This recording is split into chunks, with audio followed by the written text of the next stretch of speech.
Welcome to this explainer. If you've ever felt that deep, quiet ache or just absolute frustration over unanswered prayers, well, you're in exactly the right place today. We're going to be unpacking a framework that literally turns all that waiting and uncertainty into a really structured path of faith. Why doesn't God answer our prayers? Man, that is a stark question, isn't it? But let's be real. We've all been there. You ask, you plead, you wait, and nothing.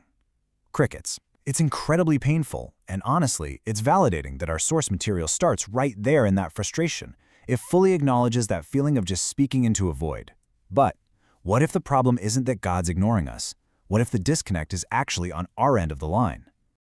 Okay, let's dive right into this. The source material points out three very common, very human pitfalls we stumble into when praying. First up, a lack of clarity.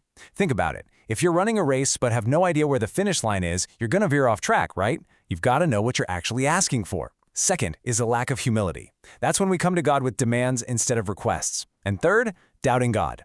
If you're asking for help but your heart is just completely filled with fear and worry, you're kind of contradicting your own prayer. You're holding on to the exact burden you just asked God to take. Section 1. The Leper's Prayer. To figure out how to fix those pitfalls, our source looks at this absolutely fascinating case study from the Gospel of Matthew. Now, back in those days, a person with leprosy lived an unimaginably hard and isolated life. But when this man finally approached Jesus, he didn't launch into a 10-minute monologue about how unfair his life was. Nope, his entire prayer was just 3 words. Think about the restraint and the pure faith that takes. Just 3 incredibly powerful words. If you wish. That's it. He didn't say, Lord, I know you can heal me, so do it right now. He said, if you wish, you can make me clean. Do you see how those 3 little words completely change the dynamic? True faith isn't just saying, Lord, I know you have the power to do this. It's actually saying, Lord, it's totally up to you. It shifts us away from trying to control or manipulate God, right into complete submission to His wisdom. Section 2. The Will of God. This single moment brilliantly exposes the friction we deal with every single day, the battle between demanding my will be done versus surrendering to thy will be done. Let's be honest, we tend to treat God like He's our personal executive assistant, right? Just handing over tasks. Lord, do this, get me this job, make this happen. But true surrender, that means acknowledging God as a father and saying, Lord, it's up to you, because a good father inherently knows what his children actually need way better than they do themselves. The source material shares this really compelling story here. So there was this follower who had been trying to get a U.S. visa for 8 years, and they were just denied for the 3rd time. They were absolutely devastated, messaging something like, life is so unfair. Everyone else gets it so easily. Why not me? And the response they got was such an eye-opener. Thank God life is not fair. Because think about it. If God dealt out instant justice for every single mistake we made, we would all be in major trouble. Instead, God operates with grace. His plan works kind of like a GPS, like Google Maps or Waze. Even if you miss a turn or if life feels incredibly unfair and you hit a massive detour, God doesn't give up. He's simply recalculating your path to make sure you arrive at your true intended destination. Section 3. The meaning of trust. So if we're supposed to let God do the driving, how do we actually pull that off when the waiting gets unbearable? Well, the explainer gives us this brilliant framework designed exactly for those daily struggles with unanswered prayers. The acronym TRUST. The first T stands for Trust God's Power. The absolute foundation of your faith has to be a genuine, unshakable belief that God actually has the capability to handle your specific problem.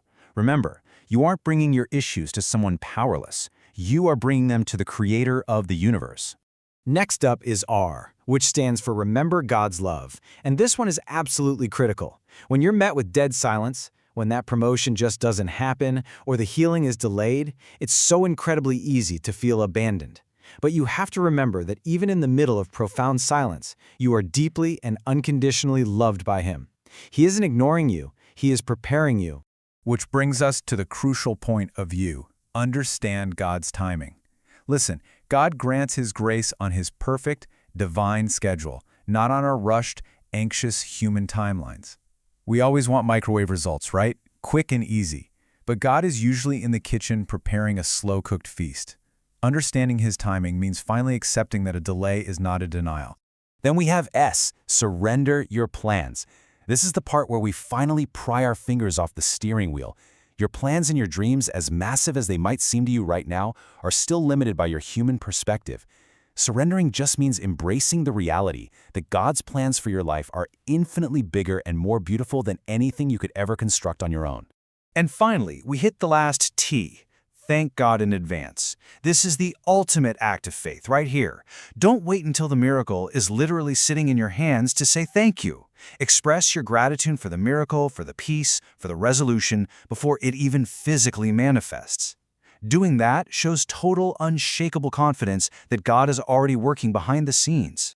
Seriously, take a mental screenshot of this entire TRUST framework. Keep it handy. Whenever you start feeling that doubt creeping back in, or sadness starts to overwhelm you because a prayer hasn't been answered yet, just walk yourself through these 5 steps.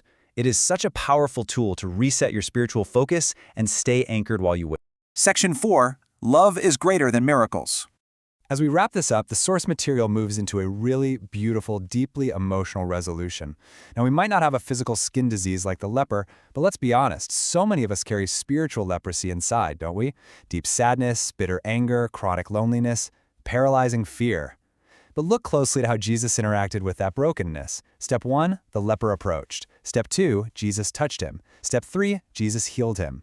Back then, touching a leper made you culturally and spiritually an outcast. But Jesus wasn't afraid of the mess. He touched the man before he healed his skin.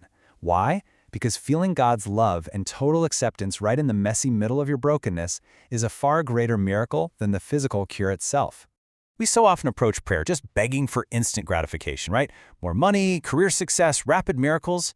But God sees what we actually need: true peace, deep rest, and a real relationship with Him. It's exactly like a parent whose child has a high fever. The kid is crying, begging for ice cream. Now, a good parent isn't going to hand over the ice cream no matter how loud they beg. They're going to give them the bitter medicine they actually need to get better.